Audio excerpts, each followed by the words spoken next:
Mhm.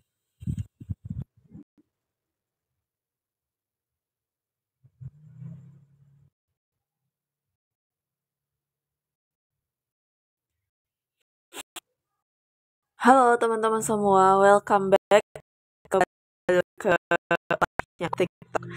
Kita bahas sesuai dengan requestan yang semalam ya, bahas soal bidan lagi sesuai dengan kisi-kisi ya teman-teman. Oke, Sling. Halo Kak Sari. Malam Kak, malam juga Kak Astuti.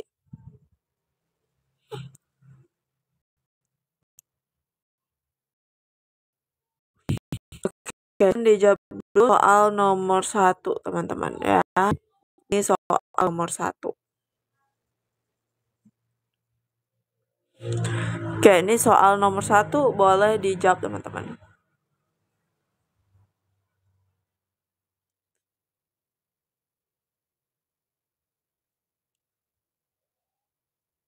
Oke, jawaban terbanyak itu adalah yang A ya. Malamnya ada 10 soal ya guys ya. Kak tolong dong, apa nih? Jaringannya gimana? Nge-lag nggak? Kak mau tanya ada bimbelnya nggak? Untuk bimbel ada di akhir live aku spill caranya gimana. Ini jaringan aman nge-lag suaraku?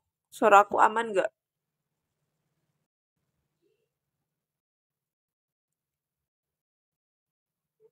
Coba yang suaranya putus-putus, keluarin dulu deh dari live-nya ya. Terus nanti gabung lagi teman-teman.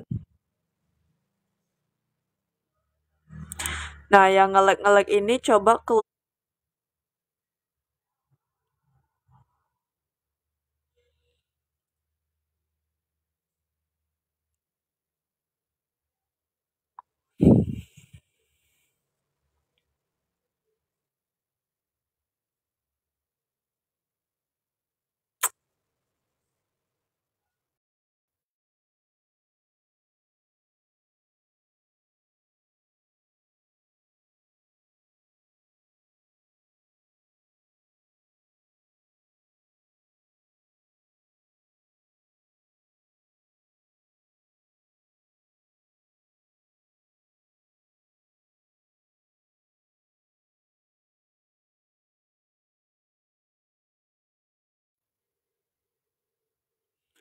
masih nge-lag nggak teman-teman? Atau udah aman nih? Suara aku udah ada belum?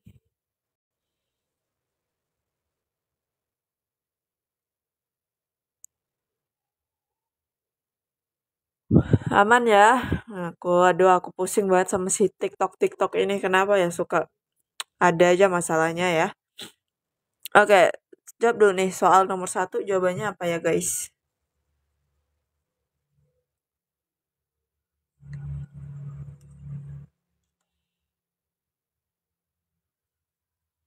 Soalnya nggak kepotong ya?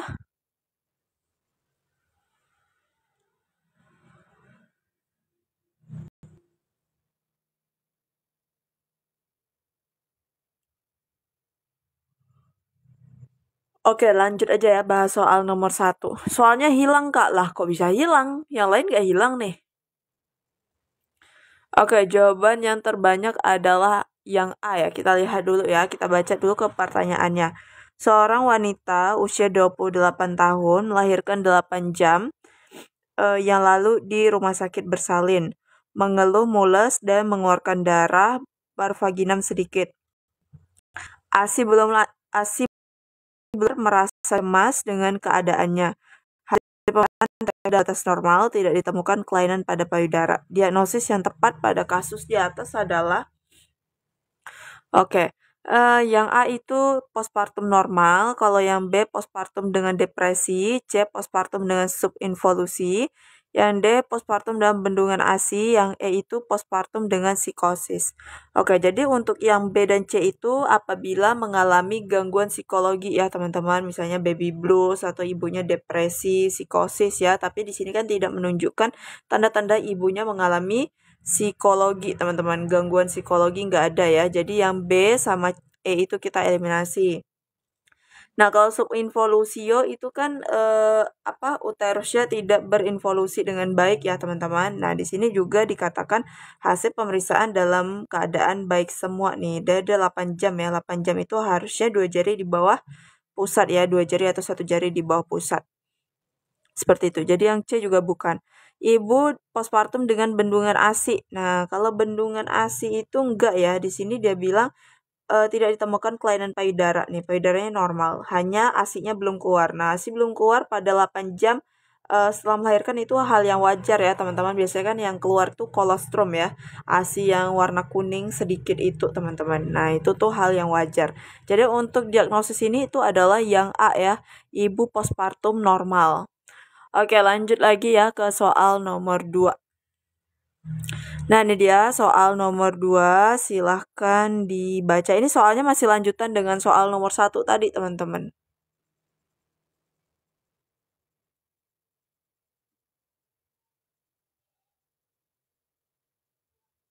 Oke, silahkan dijawab untuk soal nomor 2.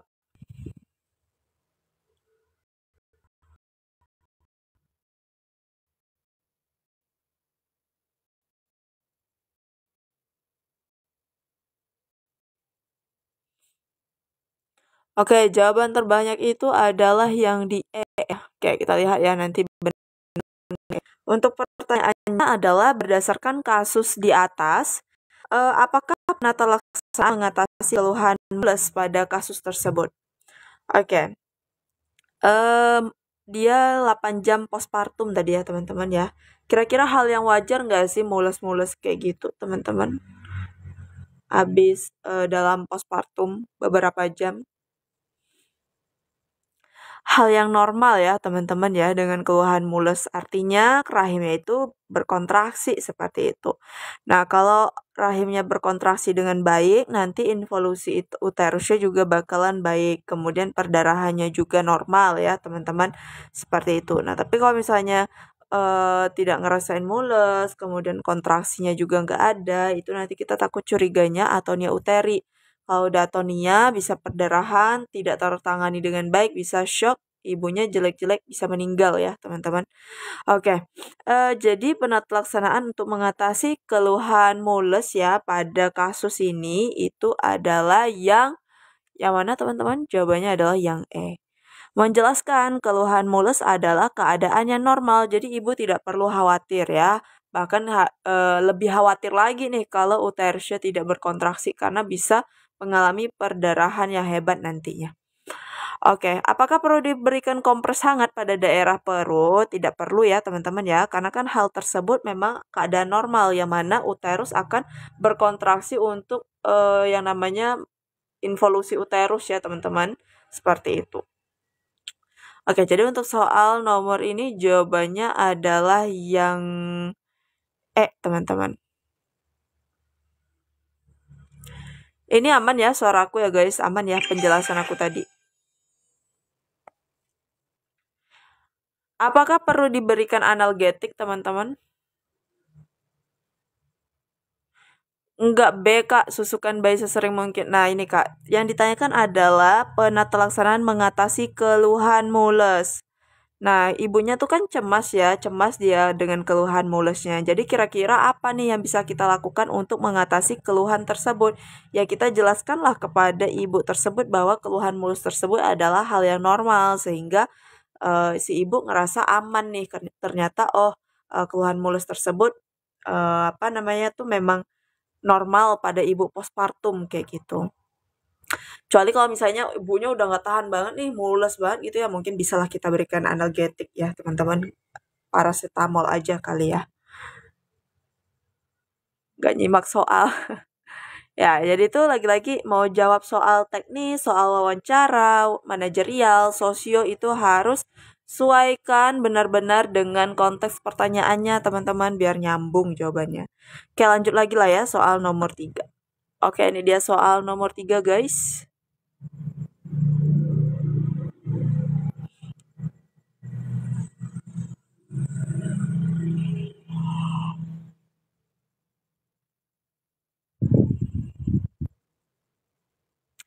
Sinyal buruk Kak, kira-kira ada rekaman yang di-up di YouTube nggak Kak? Ada kakakku, Kak user ada. Nanti setiap kali habis live aku besoknya ya, sorenya itu aku upload ulang lagi video-videonya.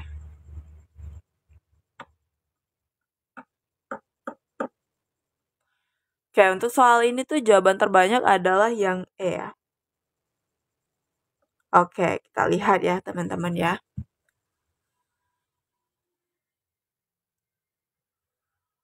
Kira-kira bidan boleh memberikan paracetamol nggak?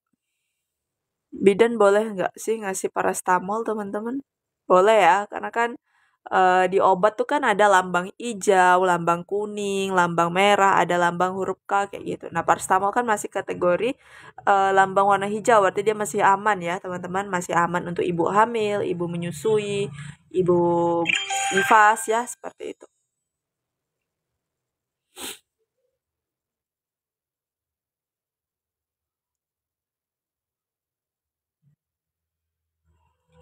Oke, paracetamol tuh isinya apa aja sih, teman-teman? Bisa untuk antipiretik juga ya. Antipiretik itu kan untuk yang demam ya. Selain itu bisa juga anti nyeri ya, teman-teman ya. Sebenarnya anti nyeri itu banyak kali, teman-teman. Ada paracetamol, ada asam mefenamate, ada ibuprofen. Tapi dari tiga macam itu tuh beda-beda lagi nih indikasinya dan kontraindikasinya, teman-teman. Tapi kalau untuk yang lebih aman sih harusnya paracetamol tuh udah paling aman ya. Kalau untuk asam mefenamate itu dilihat lagi nih, kira pasien itu ada sakit jantung atau enggak kayak gitu. Nge-lag lagi. Coba kakak yang nge-lag ini keluar dulu ya dari live Zoom, live TikTok aku teman-teman. Terus nanti masuk. Oke, kita bahas aja ya.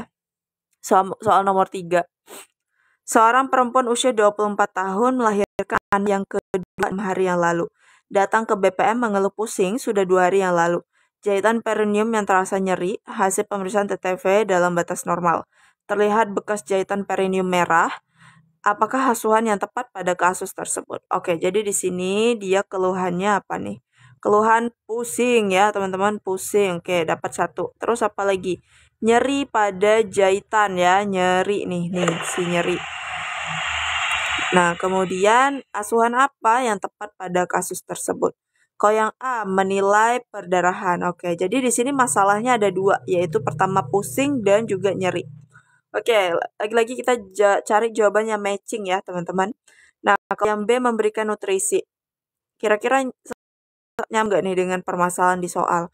Kemudian yang C itu penkes tentang KB, D berikan kompres air hangat, E memberikan paracetamol 3 kali 500 mg atau 3 kali 1 ya. Nah, jadi jawabannya itu adalah yang E ya, teman-teman, dimana paracetamol itu kan masih boleh ya bidan beriin, teman-teman ya. Apa namanya itu, dan juga aman untuk ibu-ibu nifas atau ibu menyusui, ibu hamil ya kayak gitu. Untuk meredakan ini si pusingnya, kemudian untuk apa lagi nih? Nyeri ya teman-teman. Jadi paracetamol tuh selain untuk demam bisa juga anti nyeri kayak gitu. Jadi anti nyeri banyak ya teman-teman. Ada ibuprofen, asam mefenamate, paracetamol dan lain sebagainya. Cuma beda-beda lagi nih indikasi kontraindikasinya teman-teman. Oke, kita lanjut ya. Untuk soal nomor 3 jawabannya adalah yang E. Kita lanjut lagi ke soal nomor 4. Nah, ini dia soal nomor 4 nih tentang nifas. Soal ini tuh keluar loh guys, waktu ujian P3K tahun lalu itu ada pembahasan tentang taking in, taking on, letting go, taking hold, kayak gitu.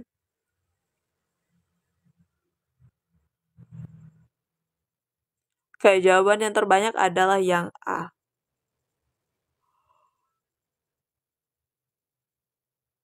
Oke, kita bahas saja ya teman-teman ya untuk soal ini. Ini sebelum aku bahas gimana suara sama jaringannya aman nggak teman-teman?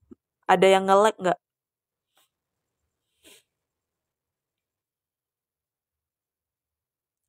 Aman kak, aman kak, aman, aman bro. Oke, siap bro. Oke, kalau aman aku lanjutin aja lah ya pembahasannya nih.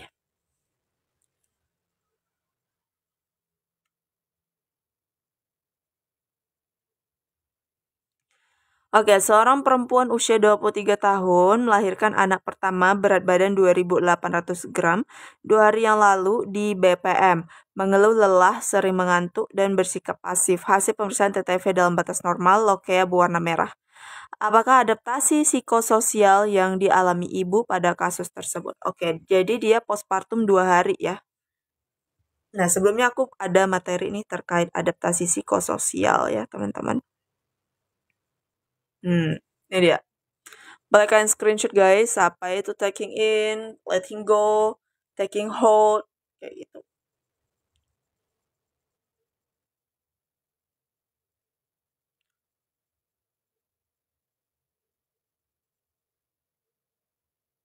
Oke guys, silahkan di screenshot udah belum? Kalau udah di screenshot, nah ini tuh ada taking in ya. Kalau taking in itu berlangsung selama 1 sampai 2 hari. Kemudian ibunya itu pasif ya, dan yang kemudian ada kelelahan juga, mudah tersinggung ya, nafsu makan dan kebutuhan istirahatnya meningkat karena kan dia lelah ya habis melahirkan, kemudian bergadang ya teman-teman.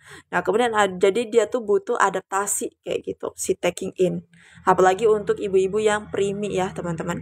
Nah kemudian ada taking hold ya. Taking hold itu berlangsung 3 sampai 10 hari. Nah, itu perasaannya biasanya mulai khawatir ya, mulai memiliki rasa tanggung jawab nih ya, karena udah mulai sedikit terbiasa nih saat dalam proses atau adaptasi taking hold ya teman-teman. Kemudian yang terakhir itu sangat membutuhkan dukungan perawat yang mengatasi kritikan yang dialami ibu. Nah, kemudian yang terakhir itu ada letting go teman-teman. Letting go, nah yang pertama setelah melahirkan itu waktunya ke adaptasi lama ya. Kemudian dia udah mulai menerima tanggung jawab, kemudian keinginan penuh untuk merawat bayinya. Jadi seolah-olah dia udah bisa nih merawat bayinya sendiri kayak gitu. Oke, jadi kalau yang taking hold itu masih butuh banget bantuan orang untuk merawat bayinya. Tapi kalau udah letting go, dia udah bisa merawat bayinya, teman-teman. Oke, kalau udah di screenshot, aku balik lagi ke pertanyaannya. Nge-lag, waduh, yang lain nge-lag juga nggak nih?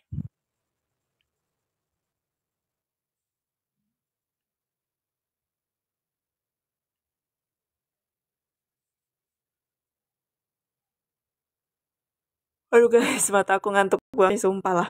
Oke, apa lagi ya? Jadi jawabannya adalah yang A ya, kalau aman, oke aman. Ya, jawabannya adalah yang A, taking in ya teman-teman ya. Oke, lanjut lagi ke soal nomor 5 nih. Nah, ini dia soal nomor 5 guys. Silahkan dibaca dulu pertanyaannya. Soal preeklamsi ini emang suka menjebak ya teman-teman, preeklamsi atau eklamsia tuh ya. Tindakan awal, tindakan segera, asuhan ya. Asuhan sebelum dirujuk lah, inilah itulah ya teman-teman. Jadi lagi-lagi harus tahu ini protap untuk eklamsia, protap eklamsia kayak gitu teman-teman. Dibaca lagi deh protnya.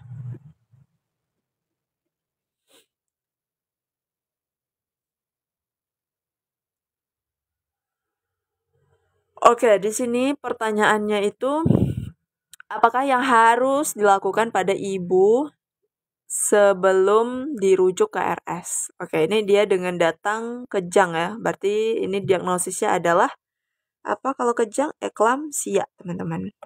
Tapi kalau misalnya dia ada tensi tinggi, protein urin positif, tapi dia belum kejang, itu kita diagnosisnya preeklamsia.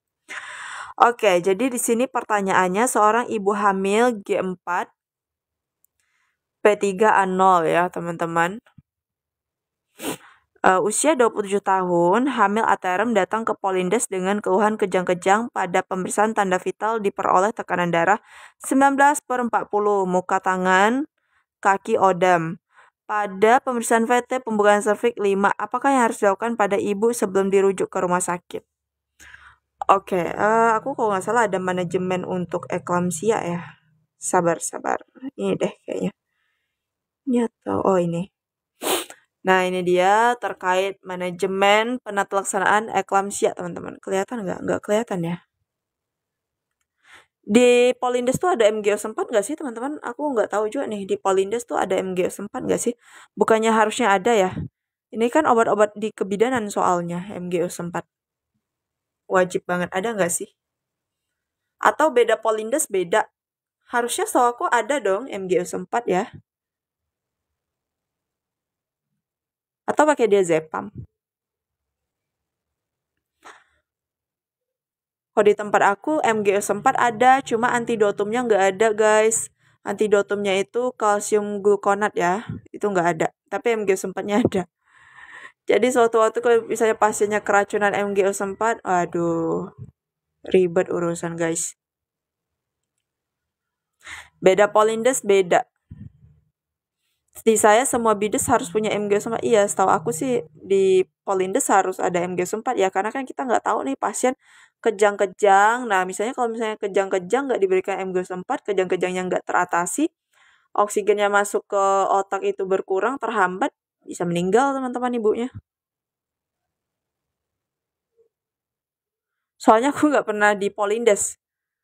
Kalau waktu aku zaman kuliah itu aku pernah ditempatin di Polindes, tapi Polindesnya ada MgO4 teman-teman. Jadi kalau di daerah aku nggak tahu ya, karena aku nggak pernah main di Polindes teman-teman. Gitu. Aku taunya kalau di klinik bidan harus wajib ada ya, di puskesmas pastinya ada, di rumah sakit apalagi. Nah, kalau di Polindes daerahku aku nggak tahu, cuma waktu aku magang dulu waktu kuliah ya, waktu aku magang di Polindes itu ada MgO4-nya.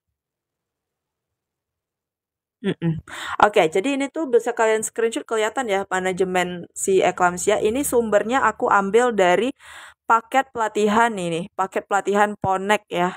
Asuhan an apa nih obstetri esensial tahun 2008.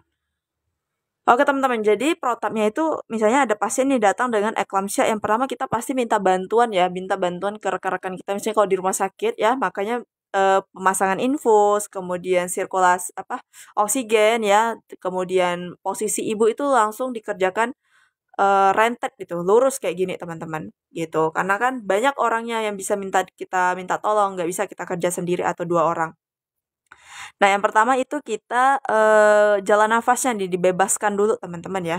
Kemudian posisi juga, posisi perlu diperhatikan juga ya, kayak gitu.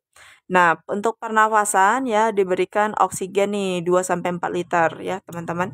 Kemudian selain itu pasang infus ya untuk masukin si obatnya, si MgO4. Nah, kemudian obat pemberiannya itu ada MgO4 40% diberikan secara bolus 4 gram ya, secara pelan-pelan selama 5 menit. Ditambah dengan MgO4 40% drip 1-2 gram per jam, injeksi antihipertensi secara IV. Hindari diuretik untuk udem paru ya teman-teman. Jadi diperlukan juga pasang DC ya atau kateter. Kemudian pemberian MgO4 40% bolus 2 gram pelan-pelan selama 5 menit. Kemudian diazepam 10 mg terminasi kehamilan baik dilahirkan, teman-teman. Nah, ini biasanya kalau kita di tempat yang bukan di rumah sakit ya, misalnya di puskesmas, Polindes atau eh, klinik bidan ya cukup sampai MgO4 kemudian kita rujuk ya, teman-teman ya. Kayak gitu. Nah, jadi untuk soal ini tuh jawabannya adalah yang E guys ya, berikan MgO4. Oke, lanjut lagi ke soal nomor 6.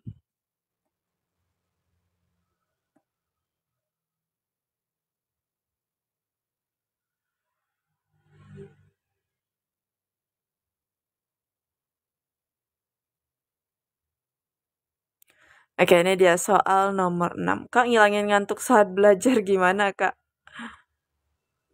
Kalau ngilangin ngantuk sih yang penting jangan bergadang ya, teman-teman. Yang penting tidurnya cukup kayak gitu.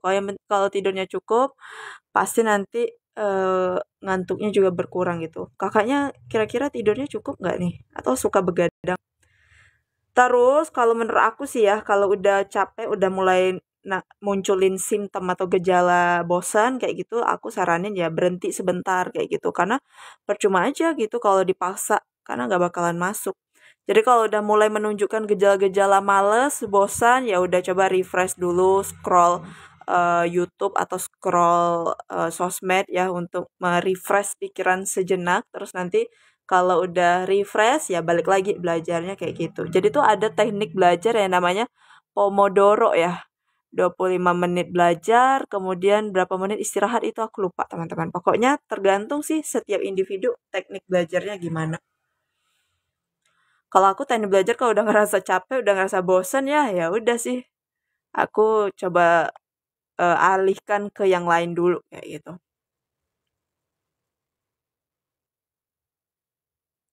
Oke, silakan dijawab ini. Iya, diagnosisnya apa? Tadi ada yang bilang diagnosisnya anemia sedang. Kenapa anemia sedang, guys? Kenapa tidak anemia ringan atau anemia berat? Oke, ini soal nomor 6 ya. Gampang lah ya soal nomor 6 nih. Nah, soal nomor 6 seorang ibu. Iya ini itu masuk kita coba baca dulu pertanyaannya. Seorang ibu hamil G1P0A0 usia 36 tahun datang ke klinik dengan keluhan waktu bangun tidur mengeluarkan darah segar. Lewat jalan lahir, keluhan tidak disertai nyeri perut, keadaan umum lemah, pucat pada penulisan TTV diperoleh tekanan darah 9/6. Kemudian nadi 80, pemeriksaan lab HB-nya 8,4 gram.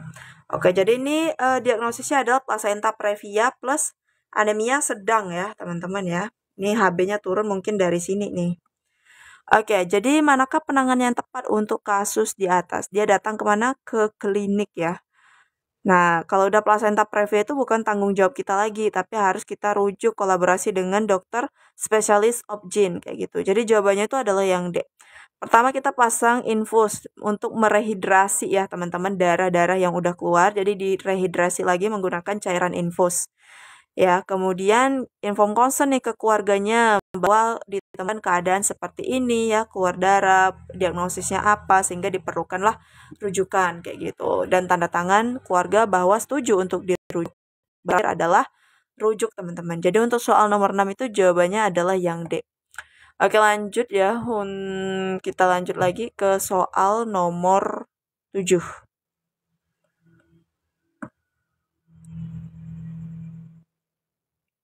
Ayo teman-teman tangkap apa nih guys? Tangkap apa kalau boleh tahu guys? Oke, silahkan soal nomor 7.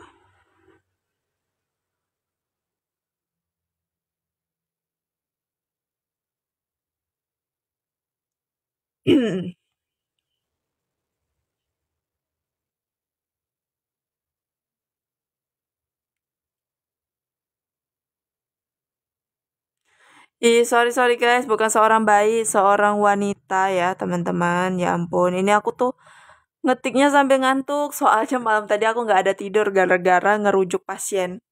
Jadi aku masuk pagi, tapi malamnya sekitar jam 10 malam itu ditelepon, disuruh rujuk pasien teman-teman. Pasien, aduh, jadi nggak tidur aku. Pulang-pulang lagi ke rumah jam 4 subuh. Sorry ya guys ya, kalau ada salah pengetikan di sini. Jadi aku belum ada tidur nih guys. Belum ada tidur sama sekali, ngantuk banget nih. Kakak kerja di mana? Aku kerja di rumah sakit daerah aku, Kak.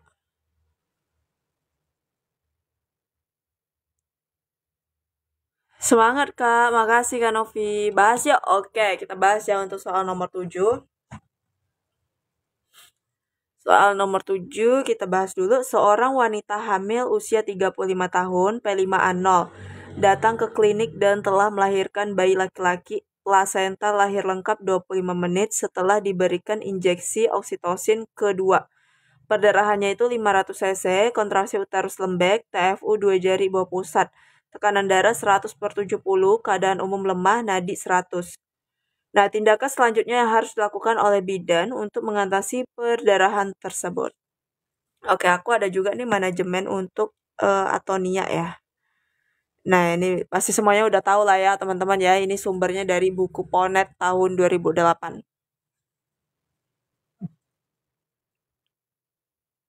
Nah, itu atonia uteri ya. Di mana atonia uteri itu adalah fundus uteri itu uterus tidak berkontraksi, teman-teman. Nah, kalau misalnya uterus berkontraksi, misalnya iya jawabannya, maka lakukan evaluasi rutin ya. Evaluasi rutin apa aja? Perdarahannya, kontraksinya, kemudian tekanan darahnya, TTV segala macam ya teman-teman. Kemudian jika uterus tidak berkontraksi nih, berarti kita harus membersihkan bekuan darah dan selaput ketuban nih.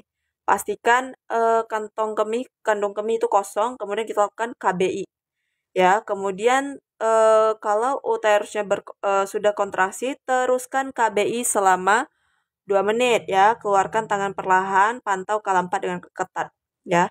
Nah, kemudian kalau misalnya uterusnya tidak berkontraksi, ajarkan lagi keluarga KBE. KBE itu apa teman-teman? Kompresi bimanual eksterna ya. Kemudian keluarkan tangan perlahan-lahan, injeksi ergometrin 0,2 mg per IM atau misoprostol ya teman-teman. Kayak gitu. Jadi kalau ibu hipertensi tidak bisa berikan ergometrin ya, ibunya hipertensi, kontraindikasinya tidak boleh diberikan ergometrin.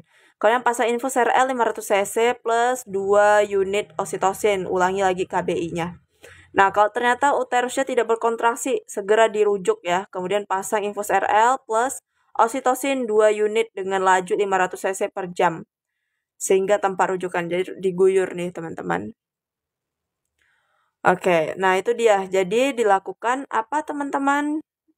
KBI ya. Nah, jadi lakukan kompresi bimanual interna, bukan eksterna, teman-teman. Itu ya, yang pertama sekali dilakukan adalah KBI. Oke, teman-teman, untuk soal nomor 7 jawabannya adalah yang yang B ya. Kita lanjut lagi ke soal nomor 8 nih. Dan soal nomor 8 silahkan dibaca, guys.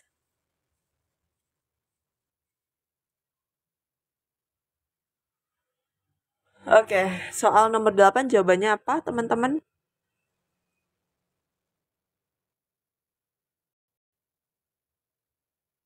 Nomor 7 jawabannya apa, Kak? Jawabannya KBI, kakakku. Kira-kira ibu hamil, obat pencar aman untuk ibu hamil apa, teman-teman? Banyak banget nih yang jawaban D nih, memberikan obat pencahar. Obat pencahar yang aman untuk ibu hamil apa? Bisa kodil tuh aman ya, teman-teman ya. Tahu ya, bisa kodil, obat pencahar. Aman nggak sih? Bisa kodil, setahu aku aman, bisa kodil untuk ibu hamil. Dulkolak, ya boleh. Krolak, laktulak, ya benar.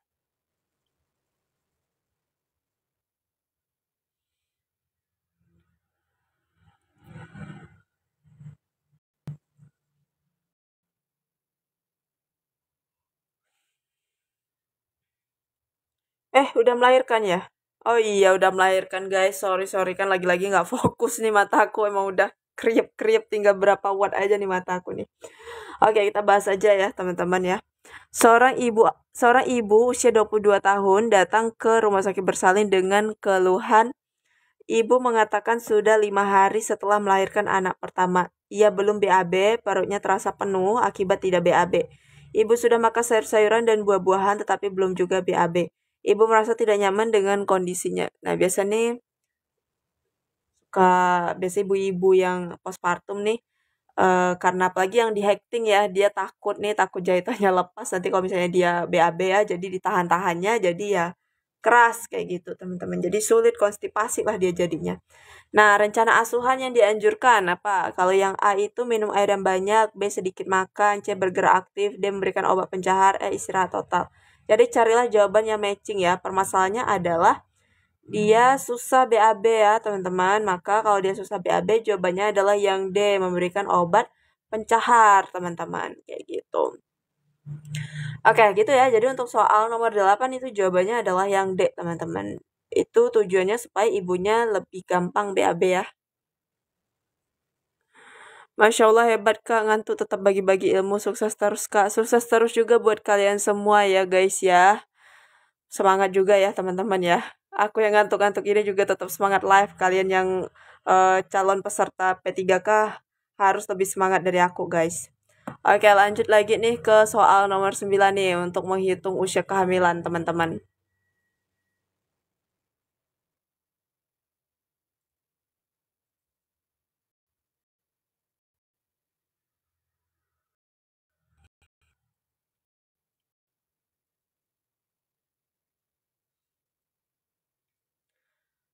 Iya guys, aku Semoga kalian lulus semua ya, aku doain baik-baik. Semoga kalian lulus, sukses selalu P3K-nya. Jadi tahun depan tinggal terima SK lagi, nggak usah lagi belajar-belajar ya teman-teman ya.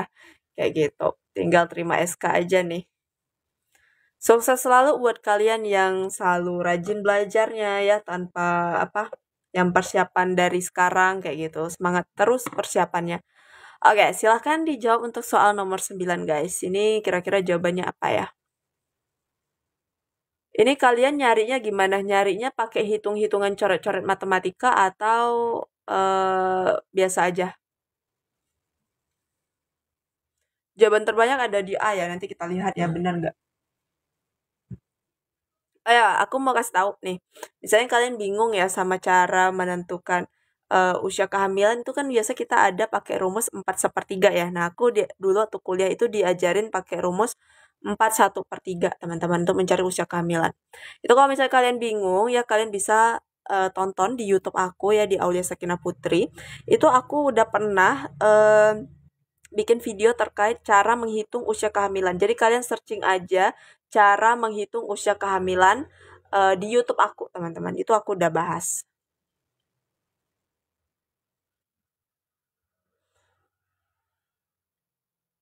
Oke, ini TFU-nya bukan setinggi pusat ya, teman-teman. Ini sorry salah nih. Pokoknya fokusin aja ke tanggalnya ini, teman-teman. Ke tanggalnya. Oke, aku bahas aja ya. Nah, untuk menghitung usia kehamilan ya, teman-teman ya. Untuk menghitung usia kehamilan, itu dia tanggal datangnya itu dikurangi dengan HPHT. Tanggal berkunjung dikurangi HPHT, teman-teman. Tanggal berkunjungnya berapa? 30 Mei tahun 2010 ya. Kemudian HPHT-nya tanggal 9 bulan 2010, teman-teman. Oke, bentar aku hapus dulu. Nah, ini pakai rumus 4 dikalikan dengan 41/3. 5 ini bulan sama bulan kita kurangin, hari sama hari kita kurangin. 5 kurang 4 berapa teman-teman? 5 kurang 4 1 ya. 30 kurang 9 jawabannya berapa? 21 ya teman-teman ya, 21. Nah, ini tuh 21 hari. Nah, kalau yang bulan itu jadi minggu, teman-teman. Nah, 21 hari itu kita jadikan minggu. 21 hari itu berapa minggu, teman-teman? 3 minggu ya, 3 minggu.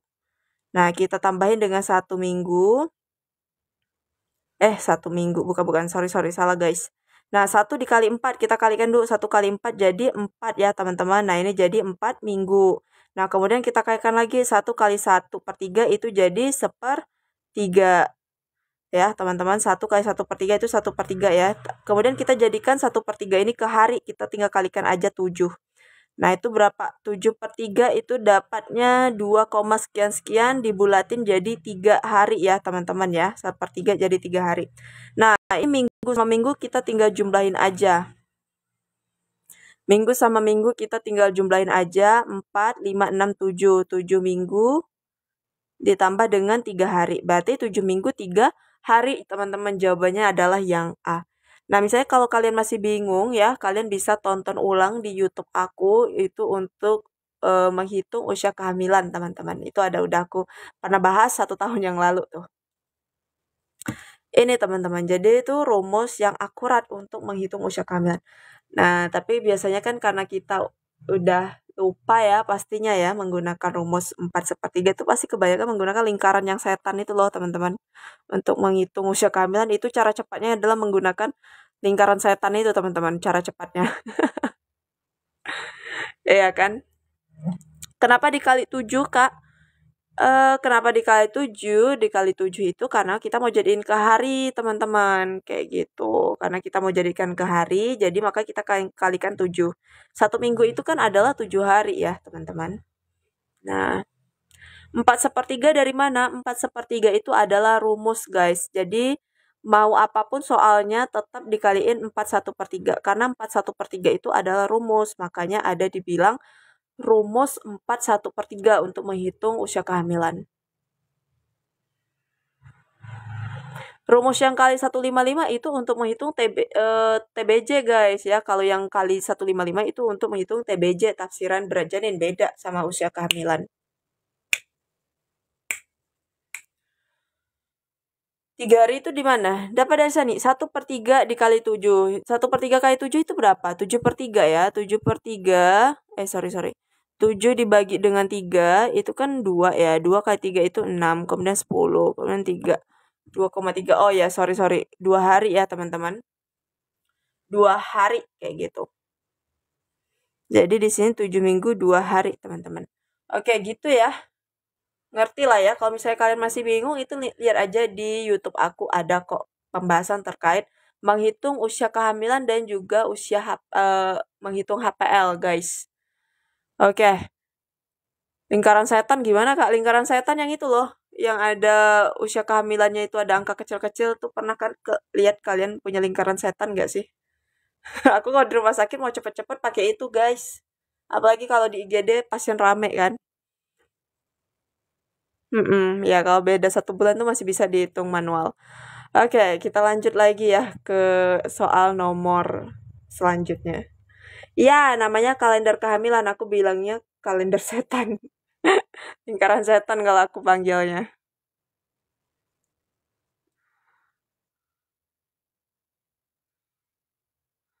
Oke, nomor 10 guys. Kak bahas TBJ dong. Nah, kalau TBJ itu nanti tergantung lagi TFU-nya. Kira-kira TFU-nya nanti misalnya 30, kemudian pemeriksaan pada palpasinya kira-kira udah masuk PAP atau belum. Kalau misalnya dia belum masuk PAP ya berarti dikurangin 13 ya. Tapi kalau udah masuk PAP dikurangin 11. Tapi kalau masih masuk sebagian itu dikurangin 12. Nanti berapa hasilnya baru dikaliin 155 dapatlah hasil TBJ-nya, teman-teman. Itu untuk menghitung TBJ. Oke, ini jawaban terbanyak adalah yang B. Ini soal yang terakhir ya guys ya, ini soal yang terakhir. Oke, kita bahas saja ya untuk soal yang terakhir ini. Seorang ibu hamil usia 27 tahun, usia kehamilan 36 minggu datang ke RS untuk memeriksakan kehamilannya. Pernah melahirkan 3 kali dan belum pernah abortus. Anamnesa menunjukkan TFU 3 jari di bawah PX ya, letak kepala, konvergen. Konvergen tuh udah masuk atau belum teman-teman? Puka, TFU 32 cm, DJJ 132, TTV normal. Konseling apa yang harus disampaikan bidan pada kunjungan ini? Konvergen itu belum masuk ya. Kalau udah masuk namanya apa? Divergen ya, teman-teman. Nah, dia usia kehamilannya 36 minggu. Ini nggak tahu ya P1, G1 atau G berapa nih. Oke, jadi kalau G1 itu pada usia 37 minggu harus sudah masuk PAP ya, teman-teman. Kalau belum masuk itu kita curiga CPD itu.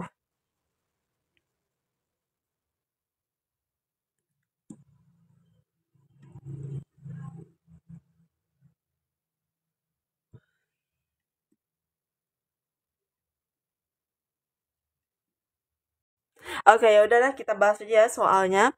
Nah, konseling apa yang harus disampaikan? Dia hamil anak ketiga ya, teman-teman. Berarti dia hamil anak keempat nih, karena dia udah lahir ketiga, berarti dia G4. Oke. Yang A, perilaku hidup sehat, B, persiapan persalinan, C, mengenali adanya kelainan letak dan presentasi ya, yang D, membangun kepercayaan antara bidan dan ibu, M, pendidikan kesehatan tentang gizi seimbang. Oke teman-teman, jadi untuk soal ini semuanya dalam keadaan normal ya teman-teman, dan sudah masuk TM3 yaitu 36 minggu, dimana paling cepat persalinan itu adalah 37 minggu, itu paling cepat ya. Nah, berarti udah masuk ke tahapan persalinan nih, udah mulai akan memasuki tahapan tersebut. Maka jawaban yang paling tepat adalah yang B, konseling tentang persiapan persalinan. Persiapan persalinan itu apa aja teman-teman? Banyak ya, mulai berkas-berkas apa yang harus dibawa, kemudian persiapan fisik, persiapan mental, seperti itu dan lain sebagainya teman-teman. Oke, jadi untuk soal ini tuh jawabannya adalah yang B. Oke guys, ini nggak ada lagi ya, 10 soal aja. Besok kira-kira bahas soal apa lagi nih? Seperti biasa jam 7 malam. Besok mau bahas soal apa? Live biasanya jam 19.00 waktu Indonesia Barat.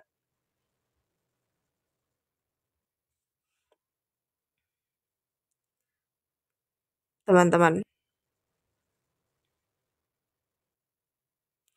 Apgar Score boleh deh, Apgar Score ya, itu banyak juga tuh. Apgar Score pernah bahas kayaknya. Apgar Score, kemudian yang pernah itu ada Ikterik, teman-teman nanti kita bahas ya. besok ya, iterus, ikterik atau ikterus.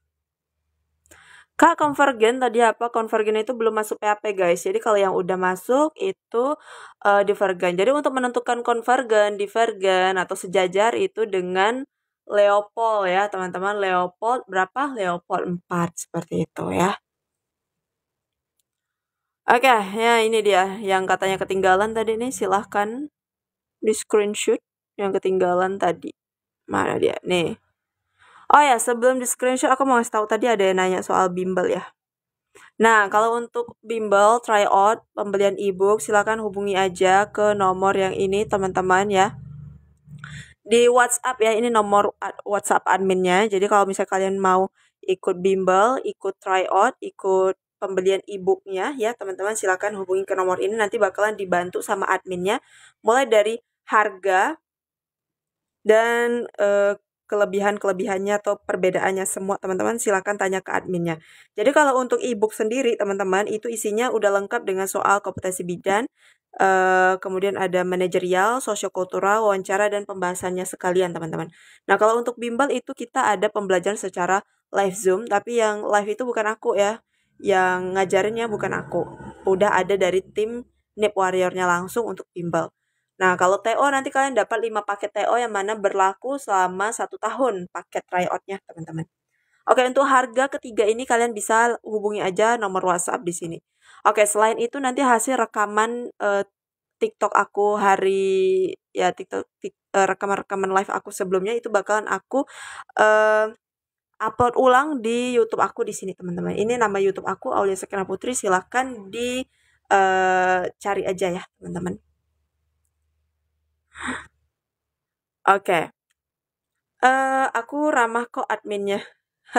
Thank you ya Kak, nanti adminnya aku naikin gajinya karena ramah ya. Oke guys, nah bukan nih kalau dari screenshot mau diulang lagi tadi mana nih? Soal nomor 1, nah nih silahkan di screenshot yang ketinggalan tadi. Punya saya nggak dibalas Kak, sabar ya Kak Lia ya, Kak Lia ya. Ya Kak Liana sabar ya, kita admin kita balasnya dari satu-satu ya, dari yang terbawah dulu guys. Karena yang chat masuk ribuan gitu. Jadi sabar ya teman-teman ya. Pasti dibalas sama adminnya. Bimbel D4 kebidanan ada. Nanti kalian langsung aja hubungi ke nomor WhatsApp yang tadi kakak. Oke, ini soal nomor 2. Silakan di screenshot. Soal nomor 2, nomor 3. Kak di YouTube baru 1. Iya, aku tadi upload. Udah 2 kakakku live TikTok yang aku upload di YouTube. Yang baru ini tadi sore ada aku upload terkait PWSKIA. Jadi yang mau pelajaran tentang PWSKIA boleh tuh tonton YouTube aku yang udah aku upload tadi sore. Rekaman ulangnya. PWS sudah aku bahas. Nanti kohor aku upload ulang ya, teman-teman. Oke, ini soal nomor 5, soal nomor 6. Soal nomor 6, soal nama YouTube-nya apa Kak? Nama YouTube-nya ini. Aulia Sekina Putri guys. Nah ini nama YouTube-nya. Oke, nah lanjut lagi soal nomor 6. Nomor 7, sorry. Soal nomor 7, nomor 8, nomor 9. Aku nonton YouTube Kak terus, thank you Kakak Yeni. Sukses selalu ya buat Kakak ya. Oke, ini nomor berapa nih ya? Nomor 9 ya. Kemudian lanjut nomor 10. Nah, ini dia soal nomor 10. Oke teman-teman, kayaknya segini aja ya soal pembahasan persiapan P3K kita pada malam hari ini. Semoga membantu persiapan kalian teman-teman yang lagi persiapan. Aku doain sukses selalu ya buat kalian. Semoga lulus semua yang persiapan nih. Dan tahun depan tinggal terima SK aja ya. Sukses selalu buat kalian dan terima kasih yang udah join, yang udah bergabung ke live aku, yang udah komen-komen, yang udah ngasih gift segala macam. Terima kasih. Aku doain sukses selalu buat kalian ya, teman-teman ya. Oke, kayaknya segitu aja deh hari ini untuk pertemuan kita. Mungkin besok kita bahas lagi soal kebidanan kayak Apgar Skor, Ikterus, soal-soal kebidanan FR tahun lalu ya, kita bahas aja ya teman-teman. Oke, jadi besok kita live jam 7 malam, please jangan ada yang ketinggalan. Sampai jumpa besok malam jam 7. Oke, aku izin live dulu. Sukses terus buat kalian. Selamat istirahat, sehat-sehat selalu supaya nanti ujiannya bisa lancar-lancar aja dan mendapatkan hasil yang memang kalian inginkan. Oke guys, sekian dari aku. Terlebih kurang aku mohon maaf. Aku izin live. Bye-bye.